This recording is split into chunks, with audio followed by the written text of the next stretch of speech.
승리라는 제목의 말씀을 함께 나누겠습니다. 예레미야가 바벨론으로 끌려가던 중에 바벨론 느부갓네살 왕이 보낸 느부사라단의 사령관이 와서 예레미야를 풀어주고, 너는 포로가 아니라 우리랑 친구 신분으로 바벨론에 같이 가자. 아니면 너 결정할 수 있다. 너가 원하면 너의 백성들과 함께 살 수 있다. 이렇게 말을 했죠. 지난주 본문입니다. 그래서 예레미야가 유대 땅에 그냥 남기로 했습니다. 백성들과 함께 살기로 했죠. 그러면서 오늘 본문에 일이 일어나는데, 사실 예레미야는 바벨론으로 끌려가는 게 하나님의 은혜고 여기 남아있는 모든 자들은 죽게 된다, 이렇게 말을 했었습니다. 근데 오늘 본문을 보면 마치 바벨론으로 끌려가지 않고 유다 땅에 남아있는 게 대단한 횡재요 복인 것처럼 느껴지는 그런 말을 합니다. 7절에 오늘 본문 12절까지 내용이 다 그런 내용인데, 들에 있는 모든 지휘관과 부하들이 바벨론의 왕이 아이감의 아들 그다리아를 그 땅에 맡기고 남녀와 유아와 바벨론으로 잡혀가지 않은 빈민을 그에게 위임하였다는 이야기를 듣고, 그들 곧 느다냐의 아들 이스마엘과 가레아의 두 아들 요하난과 요나단과 단후мет의 아들 스라냐와 느도바 사람 에베의 아들들과 마아가 사람의 아들 여사냐와 그들의 사람들이 미스바로 가서 그다리아에게 이르니, 그러면서 9절 뒷부분을 보면 너희는 갈대아 사람을 섬기기를 두려워하지 말고 이 땅에 살면서 바벨론 왕을 섬기라, 그러면 유익하리라. 그러면서 10절에 보라, 나는 미스바에 살면서 우리에게로 오는 갈대아 사람을 섬기리니 너희는 포도주와 여름 과일과 기름을 모아 그릇에 저장하고 너희가 얻은 성읍들에 살라.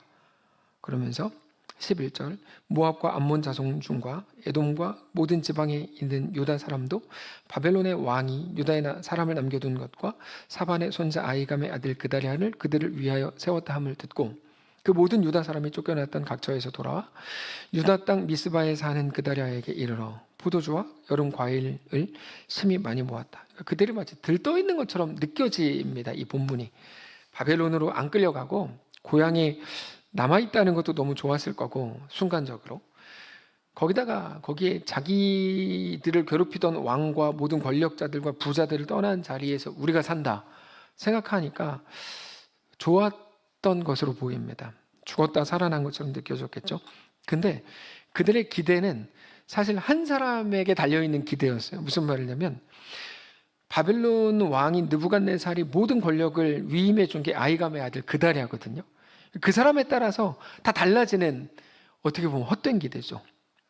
바벨론은 모든 권력을 그다리아에게 위임해주고 떠났기 때문에 유대 땅에 새로운 정부가 들어선 것과 마찬가지였습니다. 새로운 소망이 생긴 거죠. 물론 그다리아가 워낙 성품이 좋고 성실한 사람입니다. 특히 그다리아의 아버지라고 하는 아히감은 예레미야 26장에서 예레미야가 어려움에 처했을 때 예레미야를 도와준 사람입니다. 그러니까 이제 바벨론도 신뢰할 만한 사람이었다고 판단을 하고 있었죠. 그래서 바벨론을 피해서 몰래 살아남았던 유대인들도 그다리아가 통치자가 됐어? 그러면서 이제 모여들기 시작을 했습니다. 근데 그런 모든 분위기라는 건 눈에 보이는 것뿐이었어. 눈에 보이기에만 좋아 보이는 거였어. 그럴 때 많죠. 막 들썩들썩하고 막 눈에 보이기에 막 좋아 보이고 이런 것들 있죠. 왜냐하면 하나님은 이미 바벨론으로 끌려가라고 분명히 말씀하셨기 때문입니다. 그러니까 하나님의 말씀이 있고 눈에 보기에 좋아 보이는 게 있어요. 사람들 눈에 보기에 좋아 보이는 게 우리 소망일 거야 생각했습니다. 하나님 말씀은 그때도 변하지 않고 있었어요. 바벨론으로 끌려가야 된다. 우리는 우리 눈에 보이는 상황과 환경을 가장 중요한 기준으로 생각합니다. 근데 지금 어떤 일이 일어나고 있는가 하는 것보다 훨씬 중요한 건 하나님의 말씀입니다. 하나님이 나에게 무엇을 말씀하셨는가 하는 게 제일 중요합니다. 제일 중요합니다. 사실 우리의 삶이라고 하는 건 언제든지 상황이 바뀔 수 있습니다.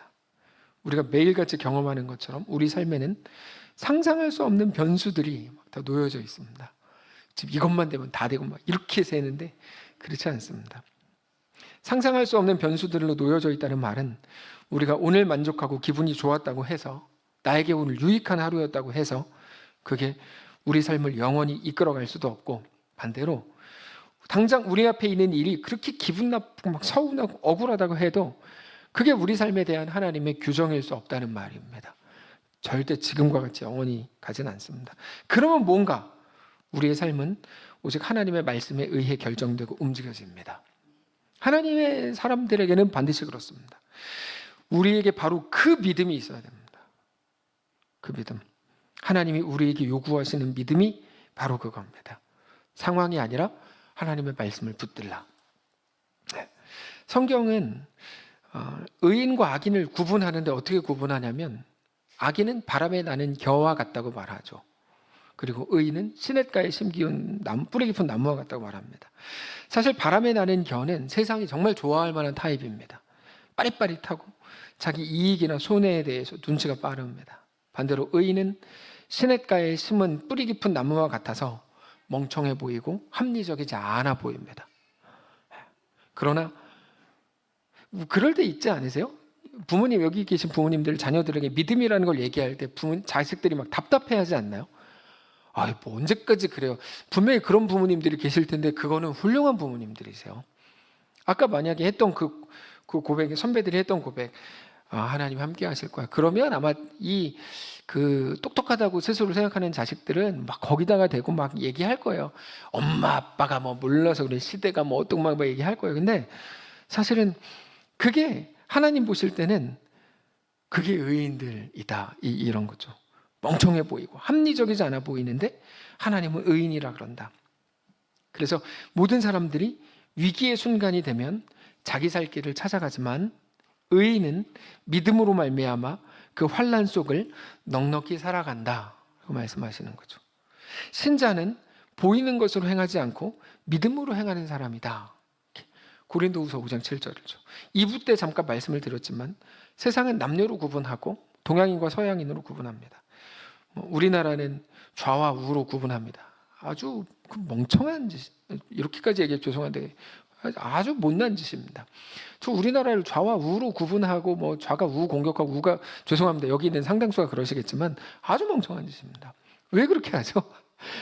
우리 다 하나님 나라 백성인데 왜 전라도 목사님 설교가 다르고 경상도 목사님 설교가 다르냐고요. 충청도처럼 해야지. 도대체 왜 저 진짜 이해가 안 돼요. 아주 복음적으로 좀 하자고요. 근데 하여튼 그건 아주 멍청한 짓입니다. 그렇게 구분하는데, 근데 하나님 나라에서는 그런 것으로 구분하지 않고 딱 하나의 구분이 있습니다. 믿는 자와 믿지 않는 자의 구분. 그거밖에 없습니다. 하나님 나라는 진짜 그렇습니다. 진짜로 그렇습니다. 믿는 자와 믿지 않는 자. 단순합니다. 믿는가? 하나님을 믿는가? 하나님이 아버지이고 주인이고 전능자이시고 왕이신 것을 믿는가가 중요합니다. 왜 그럴까요? 믿으면 상황이 달라집니까? 믿으면 막 우리가 막 쉬워집니까? 떨어진 거 막 붙게 되고 막 다리 부러져도 막 붙여주고 그럽니까? 편해집니까? 문제가 사라지나요? 그렇지 않죠. 우리가 믿는 하나님은 그렇게 행하시지 않죠. 그럼 뭡니까? 우리가 믿는 우리 하나님은 우리를 하나님의 최종 목적지까지 끌고 가십니다. 이게 이제 우리 믿음의 내용입니다. 이게 차이입니다. 너 믿으면 너 승진해, 이런 말에는 귀를 막으십시오. 아마 주변에 있는 교회 다니는 사람들 그런 말 많이 할 겁니다. 너 잘 믿으면 어떻게 복받아. 거기 제발 귀를 막으십시오. 저는 이 분탕질을 너무 싫습니다. 복음에 대한 분탕질. 그래서 마치 하나님의 복음을 막 훼손시키는 거, 그렇지 않습니다. 우리가 믿는 하나님은 우리를 하나님의 최종 목적지까지 끌고 가는데, 하나님의 최종 목적지, 그 자리가 어디입니까? 하나님의 백성이 되는 자리입니다. 하나님의 자녀가 되는 자리, 하나님께 굴복하게 되고 하나님을 전부라고 믿고 하나님께 우리 자신을 다 내어드리게 되는 그 자리, 그게 우리의 최종 목적지입니다. 세상 모든 것을 가지지 못해도 하나님이면 된다라고 정말 생각하고 인정하는 그 자리까지 하나님은 우리를 끌고 가실 작정입니다. 하나님의 그 계획에 대해서 하나님은 절대로 포기하지 않습니다. 하나님의 그 계획, 우리를 온전히 이끌어 가겠다고 하는 그 계획에 대해서 하나님은 한치의 물러섬도 없습니다. 감사하죠. 다만 그 우리를 좀 힘들게 합니다. 좀 어렵습니다. 우리 실력으로는 그렇게 못 가는데 우리를 완전하게 이끈다고 하니까 우리가 얼마나 고생을 해야 되겠어요. 전에 그 축구 국가대표 이야기 말씀드렸죠. 초등학생이 아니에요. 우리 그 FC, 동행 FC, 우리를 그 우리나라 국가대표 축구 선수들로 만들겠다고 하면 우리는 근데 이제 완벽히 만들어지긴 할 거예요. 그럼 우리는 그때부터 막 고생이죠.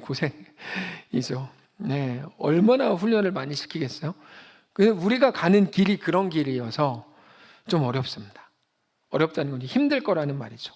그러나 우리 실력으로는 꿈도 못 꾸던 자리, 갈 수 없던 자리, 하나님의 백성의 자리, 하나님의 자녀의 자리까지 가는 것, 그렇게 완성되는 그 일은 너무 놀라운 일이고 말할 수 없는 기적이고 가장 감격적인 일이에요. 그래서 그거를 승리라고 말합니다. 승리. 그러니까 이제 기독교에서는 이게 좀 어려운 게 뭐냐면 세상과 같은 단어를 쓰는데 다른 해석을 갖거든요. 이게 좀 어려운 부분이 있긴 있습니다.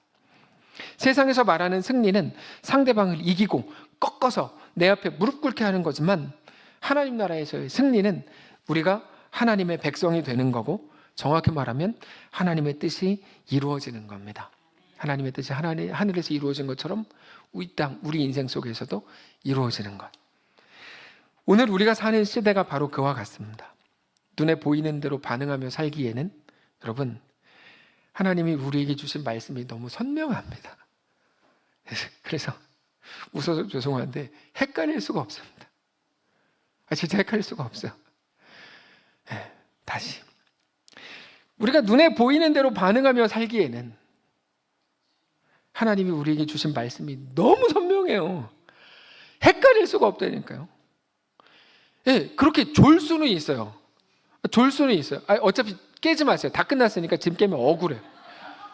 진짜로 억울해. 깨지 마세요.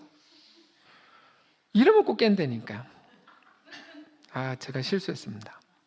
여러분, 우리 눈에 보이는 대로 이번 한 주 또 반응하면서 사시기에는, 눈에 보이는 대로 살기에는 하나님이 우리에게 주신 말씀이 너무 선명해요. 하나님이 누군지, 우리는 누군지, 하나님의 목적, 이끄시는 목적지는 어딘지 막 진짜 너무 선명해요. 모를 수 없어요. 세상은 흔들리고 사람들은 모두 주를 떠나고 모두가 위기라고 말하고 다 끝났다고 말하는 그때, 사랑하는 성도 여러분, 오직 우리는 믿음으로 오늘을 넉넉히 살게 되시길 바랍니다. 그게 승리하는 방법입니다. 눈앞에 문제가 사라져서 복이거나 그 승리가인 게 아닙니다. 어떤 상황 속에서도 오직 하나님 한 분만 믿음으로 우리 삶을 살아가는 거, 여러분, 그게 승리입니다.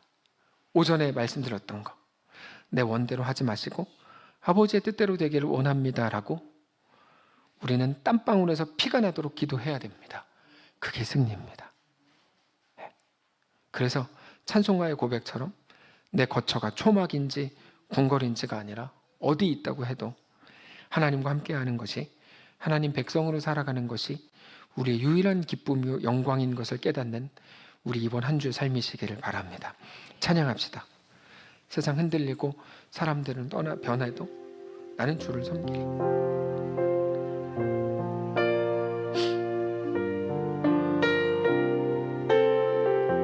천천히 고백합시다. 세상 흔들리고 사람들은 병하여도 나는 주를 섬기리. 주님의 사랑은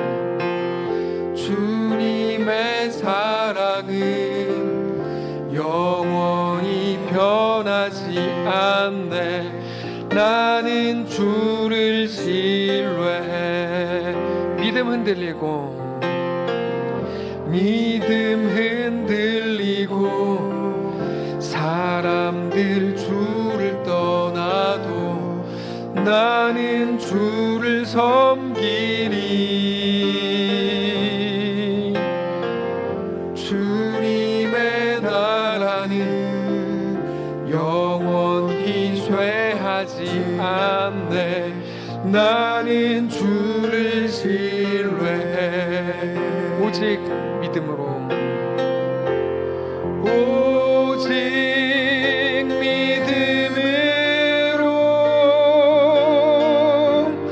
믿음으로 내가 살리라. 오직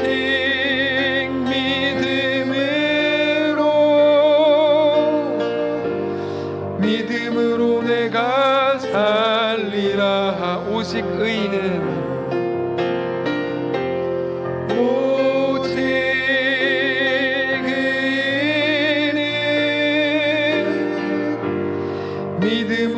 말미암아 살리라. 오직 의인은 믿음으로 말미암아 살리라. 하나님, 우리가 보이는 대로 살기에는 이미 너무 많이 알게 됐습니다. 하나님이 누군지 우리에게 전해진 복음이 너무 선명해서 보이는 대로 사는 게 어려울 만큼 하나님 우리에게 성경을 통해 성령으로 말씀하셔서 하나님이 누군지 가르쳐 주시고 우리는 어떤 존재인지 우리가 부정할 수 없게 우리에게 너무 명확히 가르쳐 주셔서 하나님 우리에게 주어진 모든 삶을 그러니 이제 믿음으로 살기를 원합니다. 실패하고 넘어지고 실수하고 그럴 수 있겠죠. 그러나 그 한가운데에서도 여전히 하나님이 누구신지, 내가 누군지, 우리가 속하게 된 하나님 나라는 무엇인지, 하나님의 언약은 어떤 건지, 이 땅을 믿음으로 산다는 건 무엇인지 생각하며 이 땅을 넉넉히 믿음으로 살게 하시옵소서. 그래서 결국 완성될 하나님의 그 승리, 우리가 하나님을 닮은 하나님의 백성이 되고 하나님의 자녀가 되는 그 삶이 우리 가운데 이루어지는 놀라운 역사와 은혜가 우리 가운데 충만케 하시옵소서.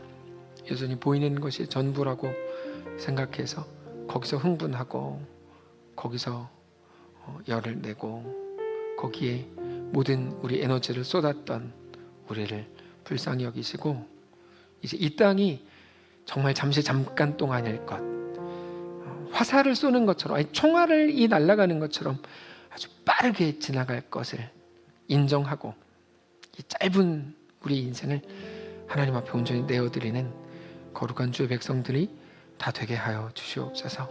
하나님 우리에게 또 새로운 한 주, 새로운 한 달을 허락하시니 감사합니다.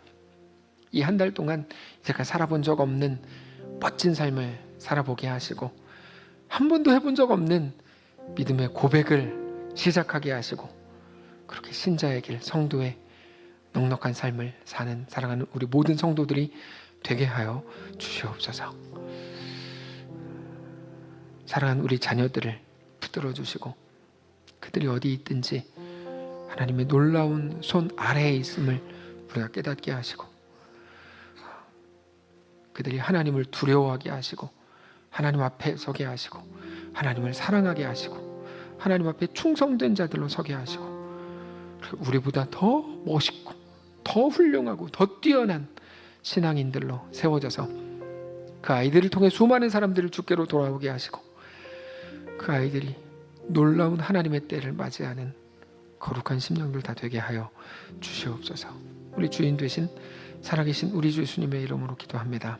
아멘. 이제는 우리 구주 예수 그리스도의 은혜와 하나님 아버지의 다함없는 사랑과 성령의 교통인도 역사 위로 함께 하시며 은사가 이 시간 주를 바라보며 예수 안에 허락된 그 길을 믿음으로 담대히 걷기를 소원하는 사랑하는 모든 성도를 머리머리 위에와 그들의 자녀들 위에 생업과 가정 위에 사랑하는 이 교회 위에 이제로부터 영원까지 함께 계실지어다. 아멘.